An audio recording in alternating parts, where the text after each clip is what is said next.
Welcome back to our third count. And as we left our second count, I had a question for SRS. Um, Uncle Dave Meltzer. You said that I guess you get along. I guess is Yeah, that we're what you cordial. Yeah, we don't like hang out or anything, but we're cordial. I respect him. you do? Yeah, of course. He helped pave the way. Not to say that, I always endorse what he reports or says or anything like that, but we largely we're cordial. Yeah. You are being so kind right now, and that's fine. Um, I have a question for you. So Sure. I actually never had a problem with Uncle Dave until he had a problem with one of my. Do you have kids? No, I don't. Okay, I do. And I consider Jimmy. Five beautiful cats. There you go. Meow. Um, I consider Jimmy, Daniel, and actually RJ too as well my kids. And when I hear a guy that's doing his thing and blasting back at Jimmy, which I think is ridiculous, and not only that, but Jimmy literally was right and called him out, and he's been factually wrong so many times, especially recently within the past year. What are your thoughts on that? On what? Him being All of that. incorrect? Or, Yes, well, I can't incorrect. speak to the individual situation with Jimmy because I don't know the context of it, but there's always going to be things where, like, for example, I'll hear something different than him. I mean, there was a story that I was just reminded of about him reporting that Elias was headed to AEW. Mhm. And I asked around because what I won't do is just blindly trust anybody else's Mhm. reporting. I always got to ask myself. Um, and I was told, no, in fact, he's going to TNA. And I was like, oh, well, okay. That's good for me at least. I hate that that story was incorrect, but it's good for me because I get this exclusive. And I'm Sean, pretty Sean, sure that, stop there. I don't mean to cut you off. I never cut off guests, but sure. God damn it, it was good. It was good that he was wrong. Now stop it. It was It that's it put you over, kid. sort of. So I'll explain why I have that mentality. There are a lot of people that think that naturally that I would be like, oh, well, I don't want anybody else breaking news. I don't feel that way. I grew up on sports reporting. So I wasn't reading Dave when I was younger or Mike Johnson or Wade Keller. All due respect to them. I was watching ESPN and I was waiting for July 1st for the NBA free agency to hit. I was waiting for MLB winter meetings and reading Peter Gammons and NFL free agency and all that stuff. So when I got into pro wrestling coverage, like the idea that it was just like one or two people reporting exclusive news was so wild to me because it's so vast in all the other sports. Now, granted, most of the other sports are bigger in volume, size. You got 30 teams each, all that stuff. But I want there to be way more people reporting accurate news because I'm confident in my ability to go and get details. Even if somebody else reports a story, I feel very confident in my ability to hit up anybody in wrestling and say, okay, what can you tell me about this? What additional information can we find out about this and flesh it out? So I honestly want that because whether I like it or not, if I get something wrong or right, if Dave gets something wrong or right, Mike Johnson, anybody else, we are lumped in together because it's Mm. hardly ever just, oh, well, Sean. It's usually the dirt sheets. Very like you never hear WWE saying, oh, well, Meltzer or oh, well, Sap. You'll hear them go, but I thought the internet said, but I thought the dirt sheet said, which has resulted in a couple of apologies from people there, but still, like the damage is done at that point. So, what I always want is a more healthy, accurate sense of what we do because I'm confident in my own abilities at it. Right. You kind of That's touched awesome. on it, but I'm curious your take on how social media, or I like to refer to it sometimes as anti-social media, has shaped the way fans engage with wrestling news. Because before, the Observer newsletter was an actual newsletter. It was physical paper you got mailed to you. Now it's out there, it's online, it's changed the landscape. You've got yourself and others, like you said, Mike Johnson and so forth. Uh, how has that changed the way fans view wrestling? Like you said, sometimes yourself, it's almost like you have to watch you watch with two different lenses. It Kind of like- makes wrestlers far more accessible. I can tell you that, because there are NBA stars that are literal all stars in the playoffs right now, and they have a fraction of followers of like a mid card WWE guy, and that's because wrestlers make themselves so accessible, and also you're playing directly to that audience. Now with wrestling news, I can say that I don't like a lot of the trolls and all the hate and all that stuff, but my career would not exist to the degree that it does now, or maybe at all, if not for social media, because so much of what I built was on social media. If it were like it was in the 80s or 90s, I don't know that I would have been nearly as successful, because I'm better at forming those relationships via social, via any of that. It also makes stuff more accessible to me. So like, there are people in the indies that I look at and I'm like, well, obviously they are going to be somebody that I should be interviewing right now, because I'm going to be interviewing them way down the line. MJF's a good example. When I saw him in 07, 08, I was like, I should probably interview him now before I can't interview him whenever I choose. So it's very helpful in that regard for me. And plus, I grew up in the social media age, like AOL Instant Messenger to MSN Messenger, MySpace to Twitter. I watched that develop. And a lot of the wrestlers that are big right now also grew up during that. So we are a little bit more compatible by age than maybe they would be with another reporter, which helps me out quite a bit, because they know I'm going to be like at least social media savvy and know what to post out there, what not to, and all that. So it's been very helpful for me, even if there are some negatives. And I mean, listen, it makes it completely accessible. It's very easy for me to do a Q&A on any of our social media platforms and find out what wrestling fans want me to ask about, because ultimately that's what I'm trying to do. So, Sean, how do you get dirt? How are the scoops to you? And who gives it to you? And why would they want to give it to you? And So what's in it for them? The last question is what I will lead with, because I always have to wonder that myself sometimes. Okay. What is the point? Is there an agenda? And if so, is it a harmful one? And if that's the case, like, I got to make sure somebody's not getting hosed here. I can give a good example. I got a story wrong about Satnam Singh a few years ago when he came and everybody was criticizing AEW about it. And somebody kind of passed the buck to Jerry Lynn, and it was somebody really reliable who I haven't used as a source since then, but had used before then. So I reported, and somebody else actually backed it up as well. Like, yeah, it was Jerry Lynn. And I found out it was wrong. And I messaged Jerry Lynn directly, and I was like, my bad. That's on me. I messaged Tony Khan. I was like, I was wrong here. I apologize. And I posted something publicly. And then I found out the story, and it's like, okay, well, somebody probably had a little agenda there or something like that. So you live and learn. But as far as who, look at me here. Everybody. Everybody. For those of you at home that don't have this on video, he just took his fat face and stuck it. That face. Whoa. It became fat because he put his whole face in his screen. Extreme close up is the right word. Yeah, we'll do that. Gosh, Dan, you're so kind. Just go with it. But no, you definitely aren't Canadian, bro. If I don't have, no, I'm not. If I don't have the ability to contact somebody, I am at least one phone call or text message away from, I would say, about 98% of people in the industry. Like, if I have to get a message to somebody or an inquiry or a request for comment or something like that, almost certainly I can. There might be a few people, and largely because of language barriers, that would be the case. But if they speak English or Spanish at this point, I can pretty well at least get a message to them or someone that knows them to hit them up. Wow, that's very impressive.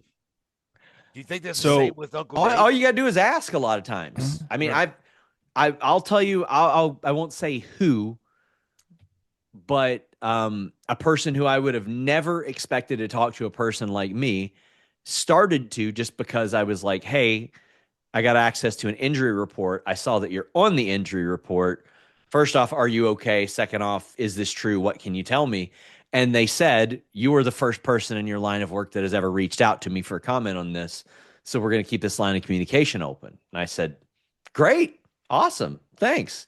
And to this day, I still have a good relationship with them. But a way that I put it is a lot of my job is asking really important people really stupid questions because I'm not allowed to assume. I can assume if I'm reviewing a wrestling show, if it's just my opinion, but when it comes to actual wrestling news or something like that, I'm not allowed to assume because the weirdest things happen in wrestling. It's the weirder than anywhere else because of the nature, the legitimate elements, the scripted elements, all that you just can't assume. You have to at least ask. I mean, you were assuming everybody was that Punk was actually going back to WB, but yet all your sources were completely no, it's not. And then 30 seconds before it happened, you got told, "Oh yeah, that changed." As he walked through the back. He walked through the back, and it was funny because I was so glad that I told my co-host the Monday before he came back, as soon as we got off the air, I was like, Denise, I'm about to tell you something, and I might need you to back me up on it. Triple H and CM Punk had a phone call this weekend for about an hour. And she was like, no, do you think? And I was like, they're still claiming no, but, and like their own PR reps were like, no, he's not, because it came straight from Triple H and Nick Khan's office in the months prior. They're like, we're not bringing him back. And then obviously people grow, things change, and that adjusted. And then I get the message as he's strolling through the backstage after they cleared everybody out. And I posted a little bit of a tweet as to not spoil it necessarily, but to be like, shit changed. And that happens. But I'm also fortunate because anytime Nick Khan, Triple H, or CM Punk have done an interview since then, it matched up with the timeline of events as we reported them. But anything can happen in wrestling, like especially if that, like they were suing each other and they were like, nah, let's do business together. Sean, how, I mean, I hate to say it like this, but I have to. I mean, how hard of a dick do you get when you are right on something like this? I mean, so he has his Bluetooth sponsor, so there you go. Yes, I do. yeah. I do. Thank God. We It's do. like that no matter what, buddy. But yeah, big boy. with that code Fightful, it's like that all the time. Yes, sir. But Well, when people are when do especially you stroke it, Sean? when people are especially terrible to me, I know it can be annoying or overbearing, but I if somebody's being particularly terrible, I'll bookmark the tweet and I'm like, all right, I'll come back to you. Here's a good example. January of, I guess it was last year, I was reporting, hey guys, Mercedes is going to AEW. She's not healthy yet. She's going to AEW. And everybody was like, no, she's going to be in the Rumble. She's going to be in the Rumble. But they weren't saying it like that. They were being really, really rude about it. Right. So April, May rolls around. I'm pulling those out, and I've got my meme folder too. I've got plenty of those little reactions and all that. And I just post one of those ahead of the tweet, and there we go. Grrr. Yep. So you also doing research. I have to do it for Brian because he forgets a lot of things. Uh-oh. You're a big Bengals fan, which I am. I don't know Right, why or you, Daniel or isn't, you. because I figured Daniel would want to root for a good football team, but whatever. Who do you root for, Daniel? The Colts. I'm a Colts fan. Geographically, I kind of understand it. Like, Do you? it's, sort of. Plus, listen, he was the age of where he enjoyed Peyton Manning and Andrew Luck. So, 100%, like, 100%. I get it. I tried to force myself to be an Indiana Pacers fan when I was younger because of the geographical, but I couldn't. So, Well, how do you think your boys are going to do this year? Because I know rumor and innuendo, as you can see behind me, I'm a Bills fan, lifelong Bills fan. The rumor and innuendo, if you believe it, if you can't, but it's going to be Buffalo and Cincinnati opening night, Sunday Night Football, week 1. well, I I would love that. Bengals are going to lose it because they lose the first game of every season. I think a lot of it's going to have to do with whether or not they get the Trey Hendrickson deal done. And he seems very, very keen on sitting out if he doesn't end up getting a new contract. That new contract's going to be. Shawnee's going to the Commanders, by the way. Listen, if they give us 4 first-rounders, sure. Why not? That ain't happening. Yeah, I know. But listen, Jaden Daniels spanked us last year. I couldn't even be mad at that loss because I saw that and I was like, man, he's just really good. Like, I can't be mad at it. But they've got to fill some holes on defense for sure. I think just by getting younger on defense, it's going to be helpful. But they were 9-8 with a lot of really bad injuries and a lot of really terrible luck. Like, they were literally Tanner Hudson fumbling at the goal line week 1. Had he not done that, they would have made the playoffs last year. They were 9-8 with a backup quarterback 2 years ago. So I at least think if they get the Trey Hendrickson deal done, they'll win 10 games, barring some unforeseen terrible injuries. But I have lost a lot of faith in the front office because they should be getting these deals done earlier. Had they gotten Trey Hendrickson, T. Higgins, Jamar Chase done when they could have, they would have saved $15 to $20 million on their deals, and they didn't do it, and it was very dumb. And I'm losing faith in the front office, but the talent on the field, I do have confidence in. Are you a season ticket holder for them? I actually just gave them up. Okay. Man, I have my season ticket gift up there. That's one of the reasons I gave it up. You know, the year before I became a season ticket holder, they gave people AFC championship rings. Like, so cool, right? Then the year I sign up, you get a blanket. And I'm like, all right, well, not bad. Last year, we got a window decal. Wow. I was like, are you really kidding me? A window decal. Oh, I got 2 of them, though, buddy. So I would have threw it back at him. I was not happy. And I got to be honest, like, a big reason, I was like, you know what? It's a 90-minute trip up there plus traffic, then a 90-minute trip back. I was enjoying watching the games from home a little bit more. I did go to the Dallas Cowboys game in Dallas because I had to do some media there, and I really enjoyed that. But it also highlighted to me just how terrible our stadium is. It's a concrete slab with a plot of grass in the middle of it. That's it. It's not a good stadium. But maybe after they do the renovations, I might get back into it. But I am no longer a season ticket holder. Well, it's got to be better than was it Synergy Field they played with the Reds? The Ashtray Stadium. My God.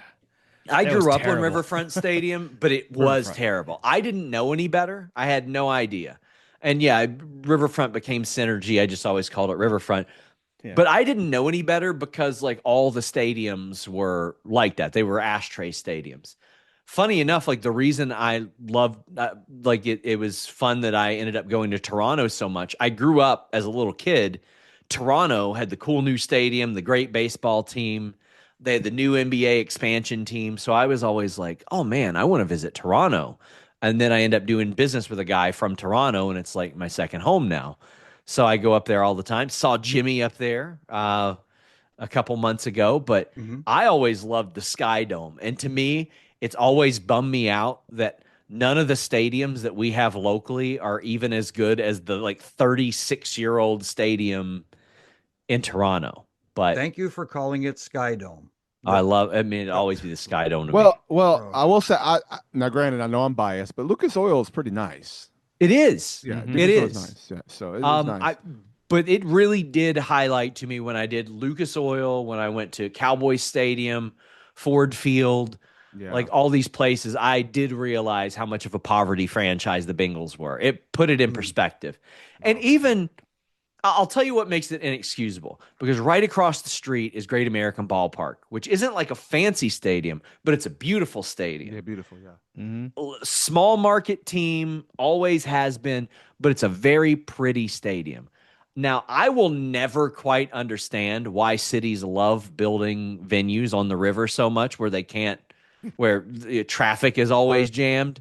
But like, listen, that's what we got. And it is frustrating to see the Bengals, who have these big name stars and all that stuff, have such a bad stadium right across the road from a really pretty one. And then the Right, only way to so- fix it is to either renovate, like tear it down or rebuild, but then you got to move somewhere else. I mean, the Titans, where they're at, they're building their new stadium right next to the other one, but they at least have Yep. room. Like you're saying, you don't have any room to build. Yeah. Because they did that with Great American Ballpark and Riverfront they back did, in the yeah. day, but now they can't. They Like can't. Yeah. they can't because the bridge is right next to the football stadium. Yeah. But yeah, man, I love Cincinnati and Lexington sports, but we don't have the best venues. Even Rupp Arena, which is like famed, right? Like Right. the famous Rupp Arena. Rupp Arena sucks, man. Yeah, It it's does. not nice. It's Not even it's nice for loading. yeah, like it's like the way that they've redone it. It's very clean around the concourse and all yeah. that, and I love that. But we had bleacher seats up in the top for the longest time, and if you want to go and get a herniated disc somewhere, that's a great place to watch a show because you're going to be hunched over. But here's what they did. They replaced a lot of those with seats, but they didn't push it back at all. So they just had seats and put it on a steeper incline. So if you trip going down the stairs, you're going to fall from the top row and roll out into the middle of the ring or something like that because there's no leg room, there's no space. It sucks. That's going to suck 2 times because not only do you get beat up falling down the stairs, but Yes. you're going to be designated a jumper, and everybody's going to jump your ass and beat the shit out of you. Yeah, I really like am seeing how other areas are spoiled with venues as I travel more. So I want to bring up one thing here that I was going to bring up earlier. You talked about Vince Russo and your love for him. You talked about blocking people, and I'm just going to call it out there, call a spade a spade. One of our host here, RJ, you blocked him on Twitter due to Vince Russo and a tweet or something happened there. Let's bring it And up. rightfully Let's so. talk about it. Let's talk about it. Rightfully so. And rightfully so. Wait, So wait, RJ. you're okay. Go ahead. I'll gonna- rebut. Yes, I'm going to do what you do. I'm going to set you up. That's fine. I'm going to give you the ball. Do you mean to tell me you blocked our guest? No, No, the other way I around. blocked him. The other You way blocked around. him. Oh, I you blocked blocked him. Vince. So Yeah. RJ. Oh no. Oh, okay. Well, no. good. So RJ, Oh, no. what was the reason? What would So- you do? What did you do to cause Sean to block you? Oh, poor Sean. Golly. So what I did, and looking back at it now, it was not the right thing to do. I'm surprised But- he's on the show. Fuck. Right. So I believe this was when you did your work. I forgot what promotion, Sean. So correct me if I'm wrong. It was I can't remember what it was. So he's ready. I can tell by his face. I get He's so ready. many bookings, it's hard to keep track. He is ready. Sean is ready. I don't remember. Spit Anyway, the juice. so Russo went off saying that basically saying that you shouldn't have been in the ring. I said, "Hey, this was funny." And then I realized Oh, that wasn't what he said. That wasn't what he said. He said a lot worse That than Russo- that. I mean, that No, man's what Russo obsessed with said. me. Sure. Well, no, what no, Russo I said. get it. what I said was, "Hey, this was funny," and I had the link there. And now since you've been on the show, I can honestly say I feel like I what was said, incorrect. what he said and has always said is far more inflammatory, and anybody that's like giggling along with him, because I mean, I don't have any respect for him. He's a coward. He's a coward, and Wow. I think he's a creep to obsess with people half his age and say, "I'm not going to watch wrestling anymore. I'm not going to watch wrestling anymore" as an attention thing every few years. No, because what he'll do is just obsess over my content because he's upset that I got a job now and he doesn't. Like I think it's a real crossroads for him that a guy he did a podcast with at the start of his career is somewhere else than he is. And I think that Vince Russo in general could be very, very useful, effective, and helpful towards the wrestling landscape because he has experience, because he is an entertaining guy by and large. Like I really do. But the moment he realized he could make a dime more from being terrible to me than being cordial to me, he decided to be terrible to me. And that's the way that he treats everybody. He will reduce them to content at the drop of a hat.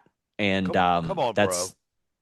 yeah, that's how I feel about that. And again, I've offered to have that conversation with him directly. He gets oddly personal, like talks about my private life, stuff like that, like very weird things. So anybody that like he's along with him on his videos about that stuff, I'm like, nah, got no time for him. But I mean, listen, you came with the endorsement of Daniel Spencer, so I was like, yeah, I'll unblock. Well, and I can rightfully say this now that I was wrong, and I apologize. And I appreciate now that. I've met you and we've chatted, and I can be, admit that I was wrong. I had no idea all this shit was going on. We'll leave it to Daniel to. Hey, Well, yeah, it's That's never fine. just. That's fine. It was But what I'll there. say It is, was like, there. I had it's to talk never about it. just. It's never what Vince claims it is, and like if he hears this, he'll even use this and try to turn it into a content. Guaranteed.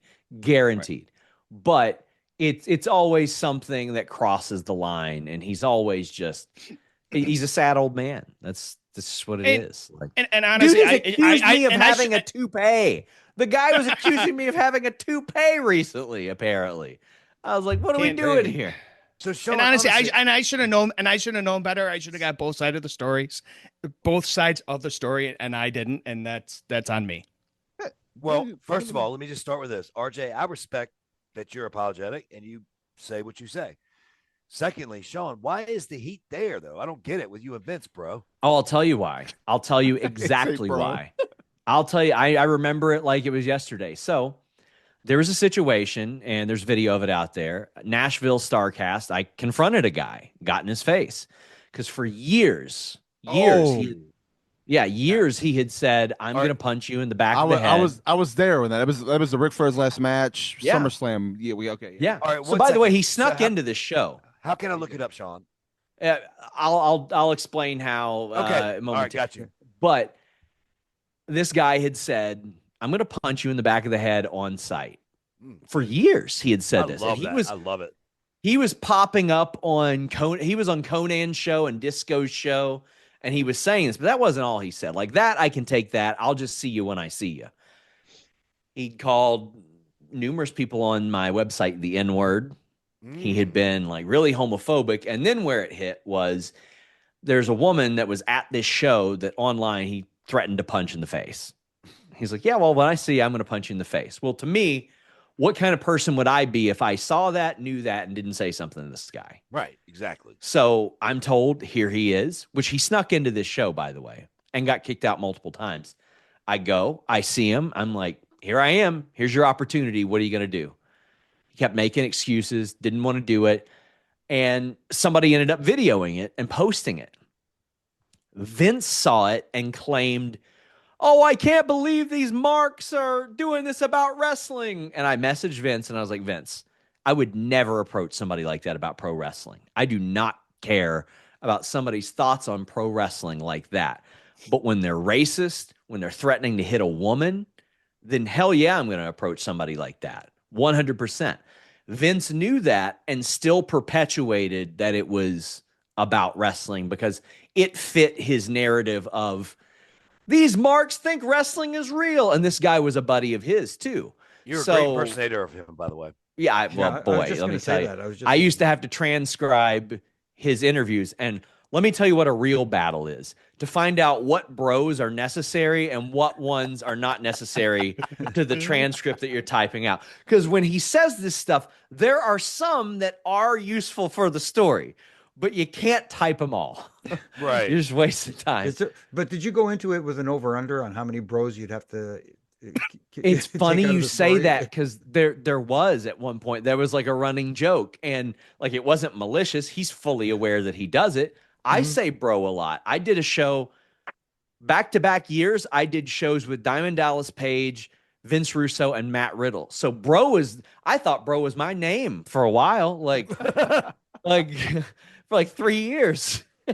But that's why Vince realized he could make a little bit more money by being mean to me than he could just being a normal functioning human being and maybe understanding, oh, well, Sean doesn't like this guy because he threatened to hit a woman, not because this guy didn't like some wrestling thing. Oh my goodness. I got you. I still trying to make it a little lighter. I want to know what the name of the show was with Vince Page and Riddle. Was it Bro? Oh, no, Bro no, with no. Sean It with were different SRS? shows, but they were consecutively. Oh, So I interviewed DDP a bunch of times. He was actually my first sponsor. He was wonderful to us. He found out that I did DDP yoga to help get ready for a mhm. match, like to help my spine. And he's like, "Great, I want to sponsor your show." And I was like, "Well, hell yeah." Then me and Russo did our podcast together. I'd say we probably did a show for about a year in a row. And then actually after Vince left Fightful, we brought on Matt Riddle. This was after his UFC career, but before he got signed by WWE. And we did a show for about a year. So for about 2.5 years straight, I was hearing bro in my ear from any different person that it could be. But yeah. Yeah, I know we're up against it, but and you brought it up. I know this is supposed to be the show is supposed to be about you, but you brought up Diamond Dallas Page and his DDP Yeah. yoga, and so he's helped so many people with that. It's I mean, wonderful. like I would love to be near the Atlanta area so I could take him up on that because right now I bent over to pick up my car keys the other day and I said, Yeah. no, yoga's not for me.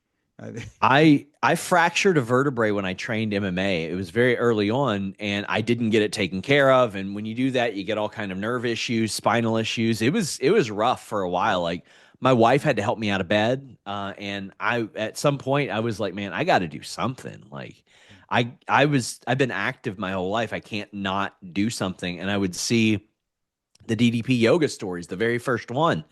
I was like, all right, I'm going to try that. And I got a copy of it and started to do it. And slowly but surely, like I regained the feeling in these two fingers. And then like I wasn't aching as much. And then I was like, I think I can do some wrestling tournaments. I think I could do some pro wrestling matches again. And I told DDP that. And he was like, well, yeah, well, I want to sponsor your podcast now. And for me at that stage of my life, I was on food stamps, working still 50, 60 hours a week. Him sponsoring our podcast, like completely changed things for me. Like that was a big deal. So I'll never forget DDP just doing that for me. All right, before we end this show, because I know we're running out of time here, we're about to end it. I do want to ask the question that, and I'm not saying this because you have to legit say any one of us in this, well, basically the other two, but Okay. I do want to ask you. I do want to know when it comes to refereeing in general, watching all you've watched the industry for so many years, you've reported it, things like that. Who would you say is your top two or three referees of all time? I can tell you who my least favorite is right off the top of my head. Who's that? Who's that? Uh-oh. Nothing against him personally, but it's Nick Patrick. Okay. And no disrespect to Nick Patrick at all. Yeah. I understand why you say that. I do because of I- the lazy, floppy. Yes, that is Yep. exactly why. That is exactly why. It's like And a I whale remember in water. It's like a whale in in water. in my first match ever, the referee did that, and I just remember looking at him going, "This motherfucker, this Nick Patrick counting son of a bitch." I was like, "Damn!" But that is exactly why. And it was the cadence because I'm used to seeing people bring their arms around. I assume and again, this is just me assuming. I assume that's because it helps the cadence and all that stuff when you swing your arm around and all that. But like I saw him plop, plop, and I was like, I don't like it.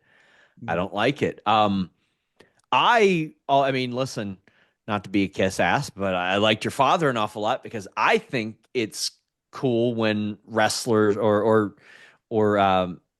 wrestlers or referees, sorry, have personalities. I think like I would love in AEW, for example, if the heels were like, let me get Rick Knox because he don't pay attention to shit. Let me get him.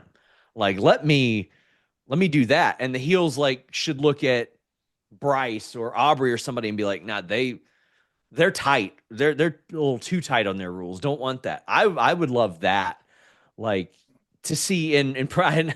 It's a hypothetical, Brian. I wasn't Okay. saying they are.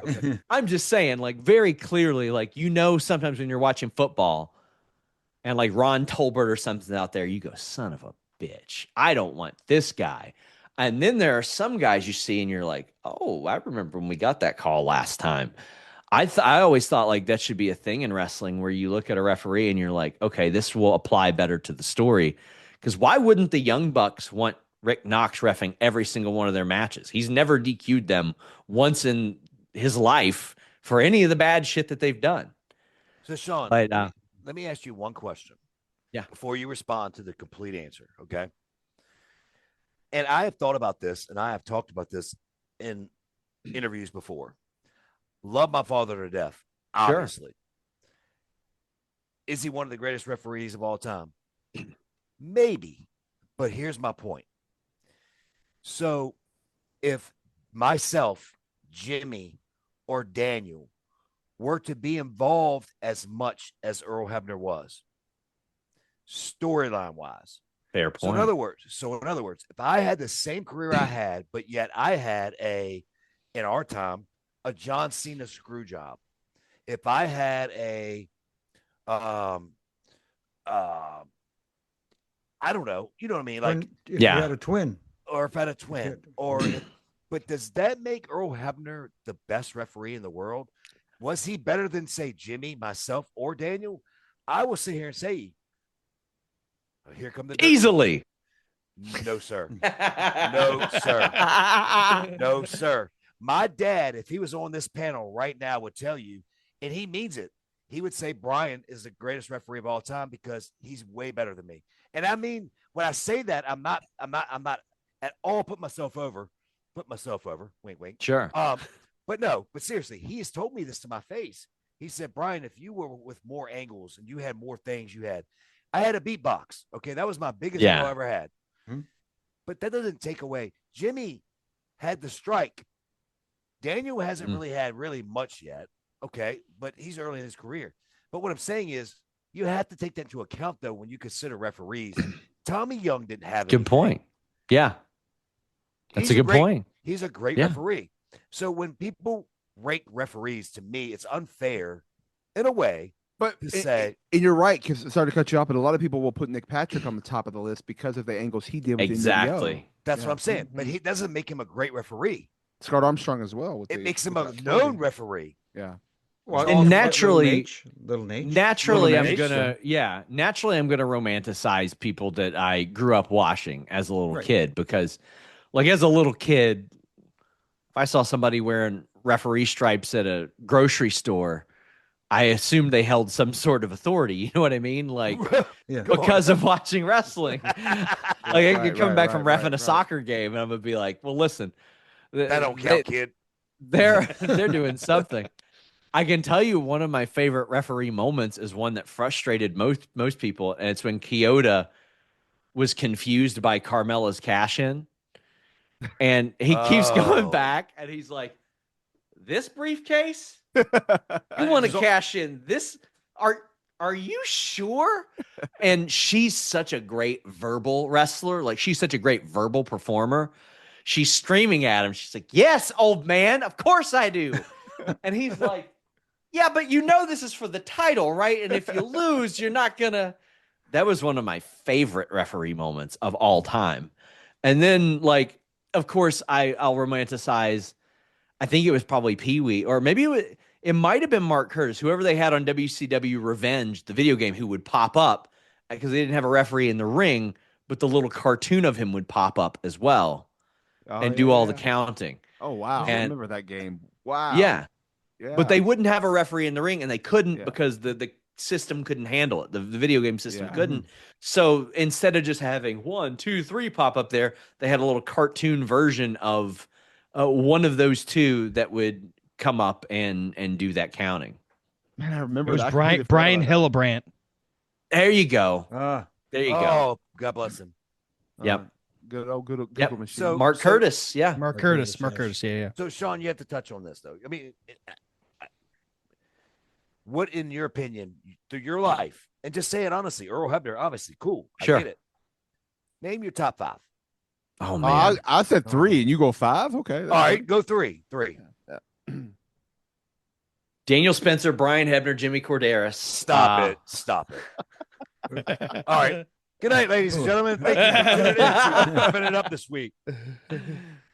There we go. Now we're gonna get Yeah. the name of. We're gonna be called Stooges now. We're gonna be called. So Stooges. let's there's a exclude There's a thought process in it. You know what I mean? let's exclude Yeah. people that are on this show. right. Okay, there you go. Yes, there Let's you go. make it. There you go. Perfect. And again, this is me being biased because I was a little kid. Absolutely. Tim White. Yes. Oh, and okay. Perfect. Yes. Listen, I had the pleasure of meeting him. He worked the Arnold Sports Festival, and such a lovely man, wonderful.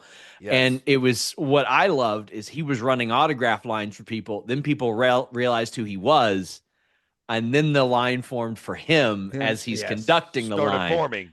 I was Yeah. like, hell yeah. Randy Anderson, because Really? so as again, it's probably because the angles, Okay. because he was this little fella that looked dorky as hell, and then he would put his finger into somebody's chest, and I would be like, Right. man, if he can do it, maybe I can do it. Maybe I can whoop their ass. Very fair. Maybe I can do that. Yep. Probably Mark Curtis at the time because I really liked him as a referee, and again, probably got romanticized because he was held in such high regard after he passed as well. Like I remember Right. hearing all those wonderful things about him in the magazines and all that. I will probably always say Kyoto if for no other reason than that Carmella moment because it popped me so much. But I hope I'm not known ever for that. I know. Again, By the way, he's a guest next week. Yeah. is he? He is. Yeah. Yes, next week. And you know I what's loved great? it. What's great about Tim? I think I've shared this on the show before, but Tim White is literally one of the reasons why I wanted to be a referee was Tim White. Yeah. So he was years ago. I had interactions with him as a kid, and he was the reason why I wanted to be a referee. So Yeah. Man, I don't know who a fifth would be if we're excluding Earl as well from this. Well, he's Mm. not on the panel, but you have to put him. Yes, on there. I know well, you do. true. Everybody I do. does. I got to put him on there. I got to put Everybody him on does. All right, I have one Yeah. more. Guys, I have to. I didn't know that Daniel was going to come out with this. I'm sorry. there. What if I would have said like Shane Sewell or somebody like that? I would have tried to jump out the screen and kick you in the face. What about Dick Kroll? No. What if I would have said one of the scab referees from like the 99 strike angle? Harvey Oh, Whippleman. There you go. I mean, I would have kind of more respected that than Shane Sewell. Yeah. You know Sure. the story about the strike angle, me being the scab. Yes. Jumping the line. No, yeah, but jump in the no, line. Yeah. You know how it happened? How did it happen? I accidentally came up with it. Believe it or not.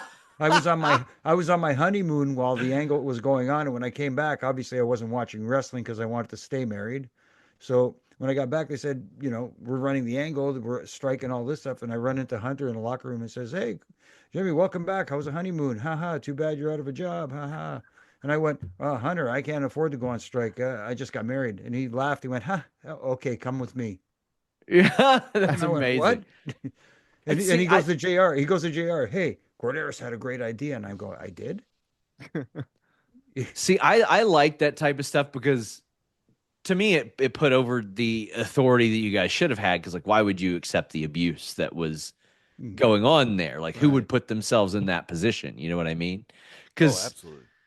that is like I think one of the more underrated like unwritten rules in pro wrestling. Like if they don't have authority, who does? Like the Right. one of the best pieces of wrestling advice I was ever given in wrestling school was if you were in the first match, you better not do a run-in. You better not do a distraction. If you bury the ref in the first match of an indie show, why is the audience going to respect the ref in match 2, 3, 4, 5, 6, 7?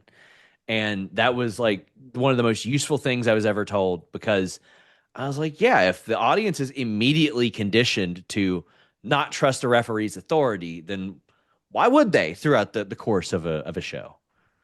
Sean, do you know, before I get to my question, real quick, I know it's off topic, but it brought up to Jimmy's point. Do you know that I was sitting on a plane one time? We were flying to wherever the fuck we were going.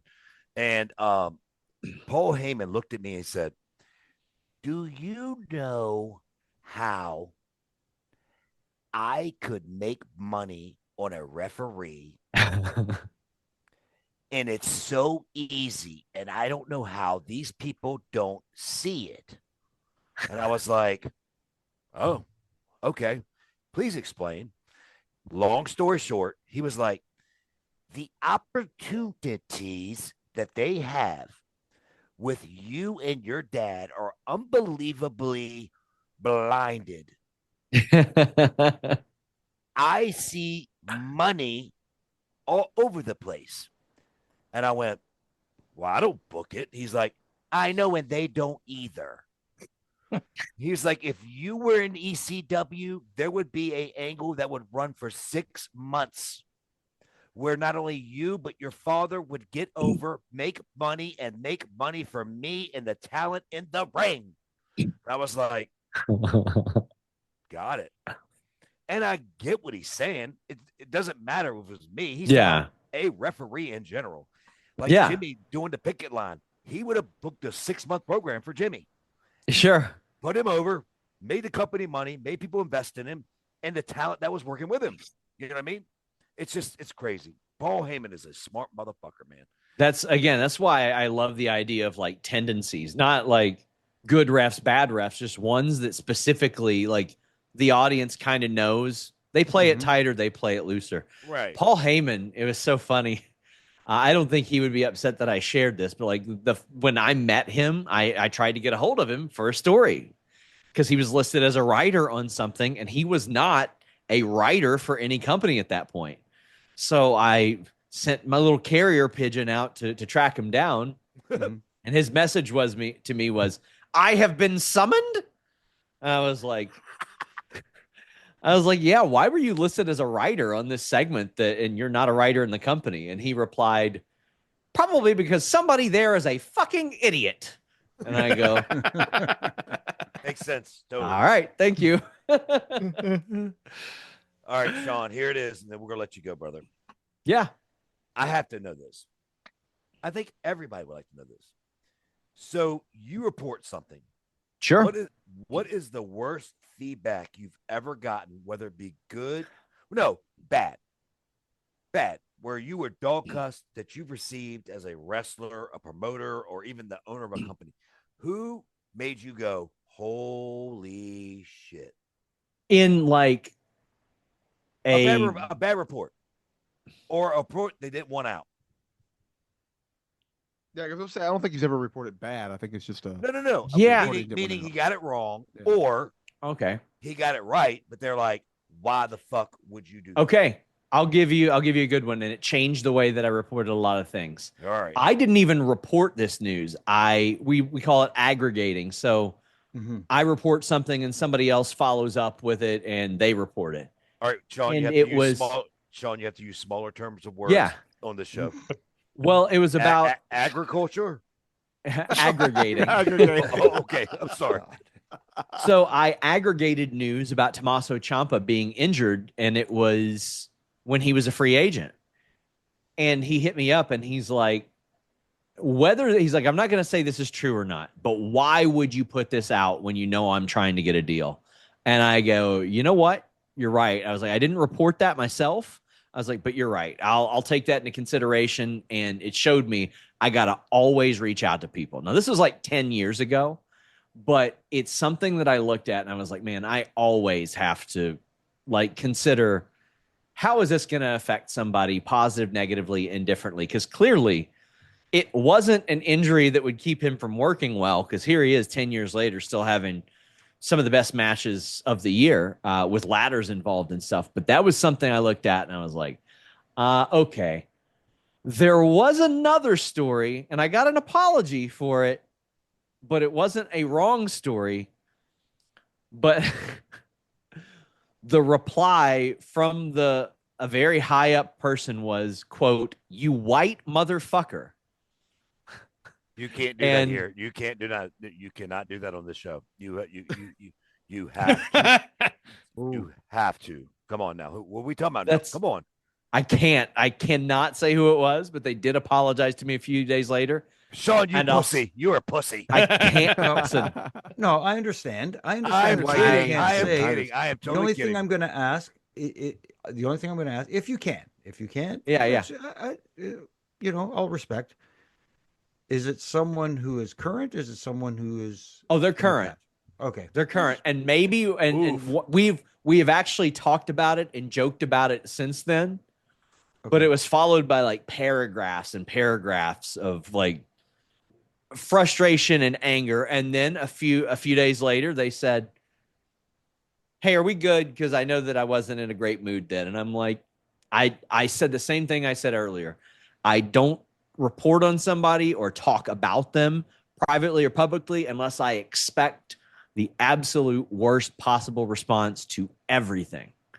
And that was the worst. And we have never had anything resembling that conversation since then. And it has been nothing but respectful. But that was probably the worst.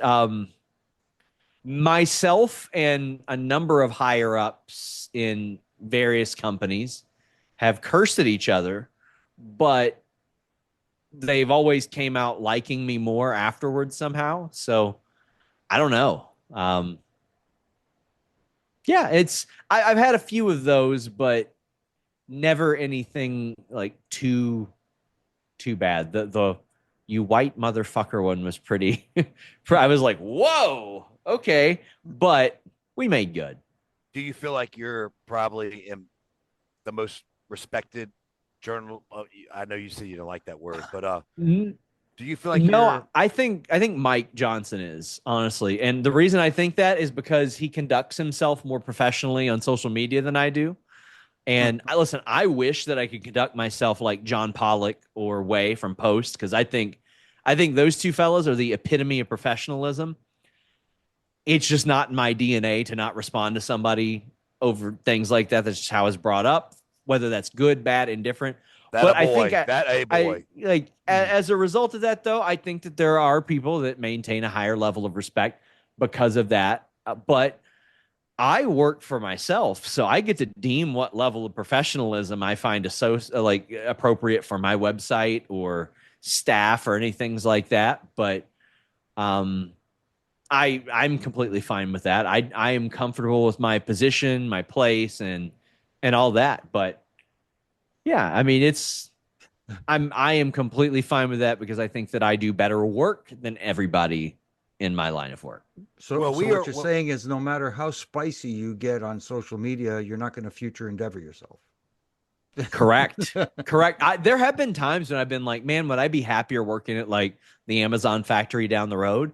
And I was like, well, if I did that, I would just come home and try to find out stuff about wrestling anyway. So like, well, that's what I like. I love pro wrestling. And more than even I love pro wrestling, I love learning how pro wrestling works and why people do things in pro wrestling, whether it be in the ring or whatever. Well, I'll tell you this, Sean. I'll be honest with you. I know I am talking for people. I'm talking for Jimmy. I'm talking for Daniel. I don't know about the heat that you and RJ had, so I'll have to leave him out.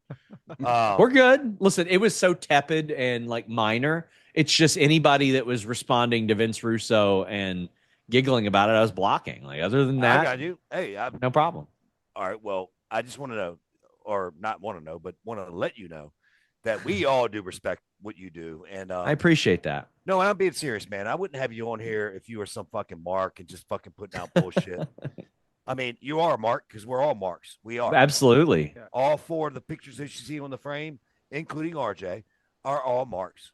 We are. And if we said we weren't, you're lying to yourself and you're being an idiot. Understand? Oh, if I wasn't, I'd be in a different line of work. I'd be in a different line of work where I was a mark for something. Absolutely. Because I want to enjoy my life, whether I be working or not working. You know who are the biggest marks? You know this. The biggest marks are the ones who do not think they are. Yeah. Oh, that's true. Yeah. I was going to say the biggest marks are the ones that actually decided to get into the business as well. So. No doubt. Hey, easy, kid. So, Sean, here's your moment, man, that we're going to lay out for you and allow you to put out all your socials, all things you have coming up. The floor is yours, my man. Fightful.com. I know we're known as like the paywall site because of FightfulSelect.com, but we also have more free content than any wrestling news website on the planet. That's articles, that's podcasts, our YouTube videos, all that stuff. We do nightly reviews of Raw, SmackDown, NXT. So if you literally everything 6 nights a week, and I hop on even the ones that I'm not hosting, I'll hop on, but we have a bunch of exclusive news. We have Q&As, all that good stuff. But who's with you when you cover? Who's with you, Sean, when you cover that? On Raw, it's just me. On Wednesdays, it's Alex Palowski. It varies up. We have Okay. a very eclectic set of people, but Got you. yeah, it varies up an awful lot. But we're on TikTok, Instagram, Facebook, all that good stuff. We are all over the place. We want to make it as easy as possible for people to get what we do. And of course, on Twitter or X or whatever that may be now. Don't say X, please. Awesome, dude. Yeah, we appreciate you coming on. And like I said, we were excited for the show and all the trolls and everything we were getting. I was like, this is going to be a great episode. This is already. I'm Man. excited about the first tweet. Here we go. Well, Daniel said it, Sean. The ones that are trolling us and the feedback they're the Yeah. ones that are listening right now. So hey, guys, I mean- fuck you. I mean, Russo legitimately makes his career off of it now, just hate watching me. And I'm like, damn, all right, man. But it reminds me of the whole Howard Stern in Private Parts. Yeah, Remember sure. what the comment is why do you listen to Howard Stern? Well, I want to see what he does next. And that's the Yeah. people that like him. And then the people Yeah. that hate him, why do they listen to Howard Stern? Well, I want to see what he says next. Is like, okay, it's the Mm-hmm. same thing. Mhm. So I feel like that's the thing with you is like people hate you, but yet they want to see what you got to say or tweet out or whatever. And so God bless them, I guess. You know. You know what that I mean, means? as long as they care. You know what that means? You're What's over, that? kid. You're over. I'm trying to be. I'm trying to be. Well, you know, Thank you all so much, man. This was a lot of fun. No deal. Hey, Well, thank Oh, you. here's the thing, Sean. And shout out, real quick, shout out to I don't know if you did it this past year or not, but I know that you thought about it as being a good idea when I suggested Fightful end of the year Ref of the Year award for the Oh, end of the yeah. year awards. So Ooh. you know. Yep. Well, yeah, of Yep. course you We've want that. definitely taken. Well, of course he wants an award now because I'm not in the Oh man. Bring it on, Yeah, bring it it's- on. Hey, me and Rod Zapata had a falsie off. We can have one too. You don't want. I forgot one, do about that. you? You don't want one. Mm-hmm. Oh. But Sean, I do want to say thank you so very much for joining the show. You are awesome. Yeah. I have Anytime. questions more that I just wanted to get into. We had some listener questions too, but sorry. Listen, anytime y'all want me to come back on, I'm happy to. So there you you know go. what I like to do with part you? two. Honestly, We do a part two. And this is an idea I'm throwing out right now. The guys Sure. have no idea I'm throwing this out. I would love to cover a major pay-per-view and have you on that week. And Yeah. let's just all dive in and talk about it. I mean, I would. Yeah, I love would love to do that for sure, man. I'm done with that. Done with that. I would enjoy that. Yeah. All right. Well, Sean, thank you so much. And if you ever want me to do anything or Jimmy to do anything, I would hey, love to. we're- I mean, we're all good. I had long considered doing like a hopefully like an in studio type of ref series because there. I'll tell you one thing I learned just listening to you guys. I didn't realize it was illegal for the pinning person to have their foot underneath the ropes or breaking It's the not- plane. It's not legal. Right. It's not legal. I didn't know that. The easiest Yeah. way to explain it that any participant in the match, any part of their body Yep. is outside the ring, Ropes. the ropes, Yeah, ropes. Yeah. Out of bounds. it Out of bounds. negates any pin. It's like That's it. catching. It's Wow. like you can catch the football with 1 foot in or 1 foot out, and it depending on Then you're depends out on of if you're play. watching Well, pro yeah. or pro or college, but you're out of play. Yeah. So And also, Yeah, see, think I about was it. learning Break- that it's just breaking the watching. plane. There you go. Breaking Breaking the the plane. You plane. can't break the Right. plane. Think And the about it, six- Sean. Sean, you can't use your feet on the cage in a UFC fight. You can't do that. You can't. Yeah.